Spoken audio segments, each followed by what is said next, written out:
ಇವತ್ತಿನ ಕಾಲದಲ್ಲಿ ಏನಪ್ಪ ಆಗಿದೆ ಅಂದರೆ, ಸರ್ ನಮ್ಗೆ ಜಾತಕ ಹೊಂದಾಣಿಕೆ ಆಗ್ತಿಲ್ಲ, 100 ಜಾತಕ ನೋಡಿದ್ದೀವಿ ಆದರೂ ಹೊಂದಾಣಿಕೆ ಆಗ್ತಿಲ್ಲ ಅಂತ.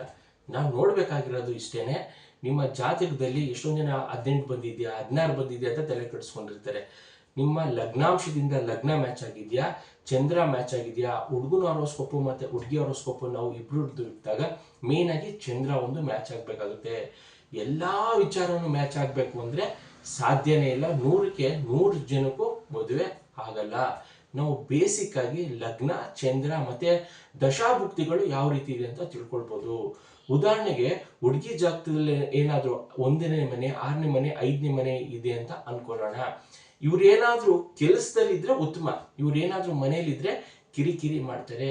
ಇದೇ ರೀತಿ ಹುಡುಗನ ಜಾತಕದಲ್ಲಿ ಕಾಂಬಿನೇಷನ್ ಅಲ್ಲಿ 1-6-10 ಕಾಂಬಿನೇಷನ್ ಇದ್ರೆ ಹುಡುಗ ಕಿರಿಕಿರಿ ಮಾಡ್ತಿರ್ತಾನೆ, ಯಾವುದೋ ವಿಚಾರಕ್ಕೆ ಒಂದು ಕಿರಿಕಿರಿ ಮಾಡುವಂಥದ್ದು. ಇವ್ರು ಏನಂದ್ರೆ ಕೆಲಸದ ವಿಚಾರದಲ್ಲಿ ನಂಬರ್ 1 ಆಗಿರ್ತಾರೆ, ಆದ್ರೆ ಫ್ಯಾಮಿಲಿ ಮ್ಯಾಟರ್ಸ್ ಅಲ್ಲಿ ಇವ್ರಿಗೆ ಏನಾದ್ರೂ ಒಂದು ಸಮಸ್ಯೆ ಅವರೇ ಉದ್ಭವ ಮಾಡ್ತಿರ್ತಾರೆ, ಏನಾದ್ರೂ ಒಂದು ಸಮಸ್ಯೆ ಬರ್ತಾನೆ ಇರುತ್ತೆ. ಇದು ನಮ್ಮ ಜಾತಕದಲ್ಲಿ ನಿಖರವಾಗಿ ತಿಳ್ಕೊಳ್ಬೋದು ಯಾರು ಕಿರಿಕಿರಿ ಮಾಡ್ತಿರ್ತಾರೆ. ಎಷ್ಟೊಂದು ಜನ ಇನ್ನೊಬ್ರಿಗೆ ಹೇಳೋದೇ ಜಾಸ್ತಿ, ಸರ್ ನಮ್ಮ ಗಂಡ ಸರಿ ಇಲ್ಲ, ನಮ್ಮ ಹೆಂಡತಿ ಸರಿ ಇಲ್ಲ ಅಂತ ಬೇರೆಯವ್ರ ಬಗ್ಗೆ ಕಂಪ್ಲೇಂಟ್ ಮಾಡೋದೇ ಜಾಸ್ತಿ. ನಾವು ಸರಿ ಇದೀವ ಅಂತ ಇದುವರೆಗೂ ಯಾರು ಕೇಳಿಲ್ಲ.